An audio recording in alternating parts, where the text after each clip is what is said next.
अस्सलाम वालेकुम। क्या प्रेग्नेंट लेडीज़ के अंदर दिमाग कम होता है? हम जानते हैं आज इस बारे में साइंस हमें क्या कहती है। प्रेग्नेंट लेडीज़ के अंदर ये देखा गया है कि दिमाग कम नहीं होता, लेकिन जो उनका ब्रेन साइज़ है, जो दिमाग का साइज़ है, वो ज़रूर कम हो जाता है प्रेगनेंसी के दौरान। सन 2000 में एक स्टडीज़ हुई जो पब्लिश हुई American journal of neuro radiology में। और वहाँ पे बताया गया जो ग्लोबल ब्रेन वॉल्यूम है वो कम हो जाता है। और उसमें पार्टिसिपेंट्स जितनी 9 लेडीज़ को उन्होंने एमआरआई स्कैन के थ्रू उनका ब्रेन स्टडी किया, उनका वॉल्यूम चेक किया, तो वॉल्यूम वो रिड्यूस होता जा रहा था अप अंटिल डिलीवरी।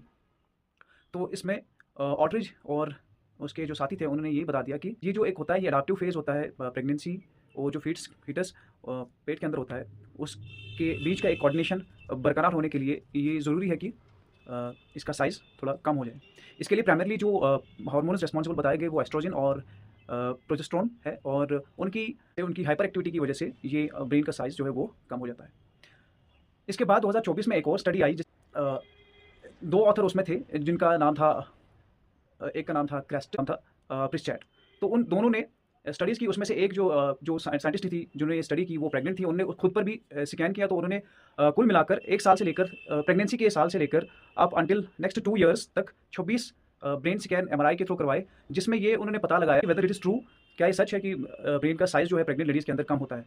बाद में ये बताया गया, उनकी स्टडीज़ की जो फाइंडिंग्स थी वो जो उन्होंने क्या कहते हैं उसको कंक्लूड किया, ये बता दिया कि ये जो ग्रे मैटर है वो रिड्यूस होता है अप्रॉक्सिमेटली 4 से 5% परसेंट जो है वो कम होता है, और जो व्हाइट मैटर है वो हल्का-सा इंक्रीज़ हो जाता है, और ये रीऑर्गेनाइजेशन टाइप का एक फ्रेम शिफ्ट जिसको हम कहते हैं कि ब्रेन के अंदर होता है। पोस्टपार्टम के बाद ये देखा गया कि ये जो ब्रेन साइज़ है ऑलमोस्ट ये 2 साल तक ये वापस उसी स्टेट में आ जाता है प्री प्रेगनेंसी, मतलब कि प्रेगनेंसी के पहले जितना उनका ब्रेन का वॉल्यूम था उस हिसाब से बराबर आ जाता है हेल्दी इंडिविजुअल्स में। और जो जिनको कुछ और कोमॉर्बिडिटी होती है या किसी और मर्ज़ में वो मुब्तला होते हैं, वो उन प्रेग्नेंट लेडीज़ में रिकवरी का जो ये ब्रेन वॉल्यूम का रिकवरी है उसमें काफ़ी टाइम लग सकता है। क्लियर कर दिया कि प्रेग्नेंट लेडीज़ के अंदर ब्रेन का साइज़ जो है वो कम हो सकता है वॉल्यूम के हिसाब से भी, और